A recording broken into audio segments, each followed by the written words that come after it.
Governor, thanks so much for joining me tonight at the State of the Union. What did you think? Well, Senator, it's been a bucket list item for me. I've never had an opportunity to be there. I'm a political nerd, grew up watching the State of the Unions, never thought I would be in that room. And because of you, I got an opportunity to do it. So thank you.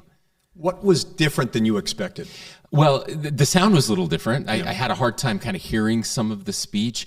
Certainly, there's just a kind of a scene there, right? You get the tight shots, and then you get some shots of the audience, but just people watching, because we had to be in our seats about 40 minutes before the speech started. So you just watched people, and these are people I've only seen on TV. So to kind of see them personally and in real life, it was a real amazing opportunity. It's a little bit less orderly than the State of the State address. Yeah, no question. It all of a sudden I'm like, wait, we're standing up again, and then you see here are the Supreme Court justices. They're coming in, and then the cabinet comes in, right? And the senators came in before that. So there's just a steady stream of people coming in, and then it finally gets quiet, and the President of the United States.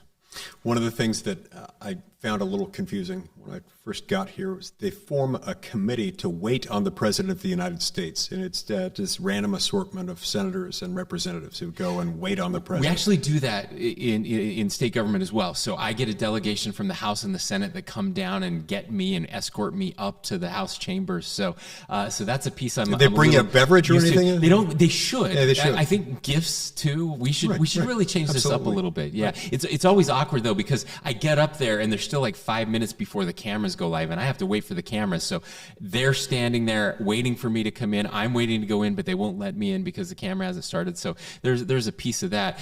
Maybe some beef jerky and Diet Coke. Something to tide me over. But I also don't speak for an hour and a half, so True. I have that going for me. I think 23 minutes is about as long as I'll go.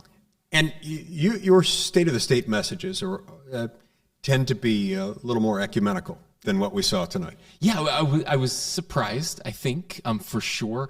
It started out, the president started out talking about American exceptionalism. I'm like, oh, this is good. Like, I can get behind this, right? This is something that is unifying. And then it went off the rails a little bit. It certainly became much less unifying, if I might. There were moments, and you characterized it well, where he mischaracterized, again, directly looking at the Republican side of the aisle and saying kind of what Republicans believed when it's not what Republicans believed. And that was very unexpected, to say the least. Yeah, that was a new feature. I have to say, I haven't seen that particular technique used before. It was not well received, right? Either.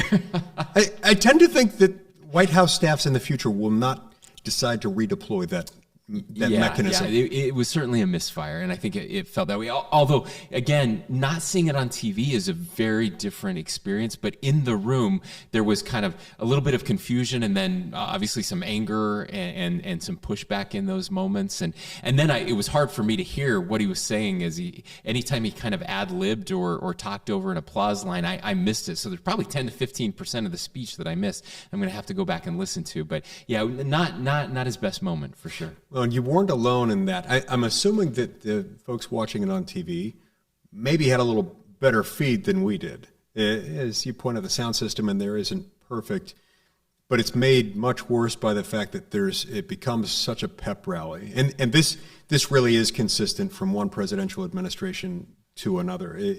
There is a tendency at some point in the speech to go off on the pep rally stage. And once that happens, it's just a continual applause line. And so the applause never completely stops.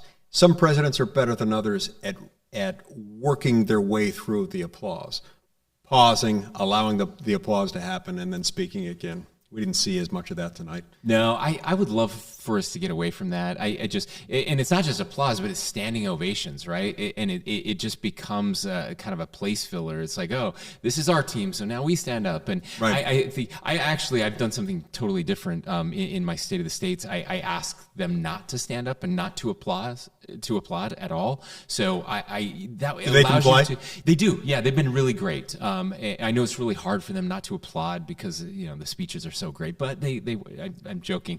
They manage not to, but it really helps for me to kind of build the speech and give it the cadence and deliver it in the way I want to. If you're writing for applause lines, you're right. crappy speeches. Right. And these are not good speeches. I mean, I say that from a Republican, when Republicans give them, they're just not good speeches at all. It's just red meat or blue meat or whatever it is Blue throws out. And you don't, there's not much substance. And when there is, it tends to not be good substance. And so again, disappointing right. speech, but I'm really glad I got to be there. You're right. It's been quite a while since I've seen a State of the Union speech on either side of the aisle in which I responded by saying, yes, that really cut it. I would imagine that in your preparation for those moments, you go through it pretty painstakingly, figuring out what message you want to send, and what the end objective is. And it's more than just about playing to a TV audience. Yeah, I end up writing a lot of my speeches. I have a couple friends that help me as well. I don't know that he wrote any of that. Probably not. I would be surprised if he did. But I want to hear your thoughts on this, and I know the viewers want to hear it too. We were talking. You got sworn in 12 years ago, so this is your 13th State of the Union. Mm-hmm. You're an old pro at this, and you've heard a lot of them. Where does this compare? This one was unique in several respects, not necessarily in good ways, and I'm not even trying to take off my partisan hat as much as I can here, but this one was objectively different than any other that I've attended because the President of the United States looked us right in the eye and mischaracterized what half the people in the chamber believe, what half the people in the chamber, according to him, want. It wasn't true. And he did that not just once, he did it 2, 3, 4 times. And I've never seen that particular technique used, and it didn't end well. He looked a little bit confused when he pushed back on it. I am very concerned about it. He's not at his best. I've gotten to know him over the years. Joe Biden has actually sworn me into office twice. He was the vice president the first 2 times. That's right. I was sworn in. And I've had a number of conversations with him over the years as he was vice president and now that he's president.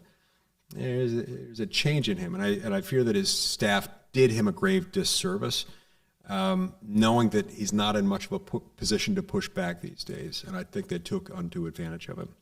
I was a little disappointed also that when acknowledging certain things that could have brought us together, the scourge of fentanyl. Yeah. Could have been a moment to say, look, even though we've got different approaches to immigration generally, let's figure out how to deal with border security. Regardless of what you want to do with immigration policy, let's come together behind the idea that we do need a secure border because, among other things, we're seeing enough fentanyl cross through our borders every year to kill so many millions of Americans, and it's not safe. I think that was a missed opportunity. But, as a republic, we survive because we're more than the sum of our parts. We're certainly more than our government and our elected officials.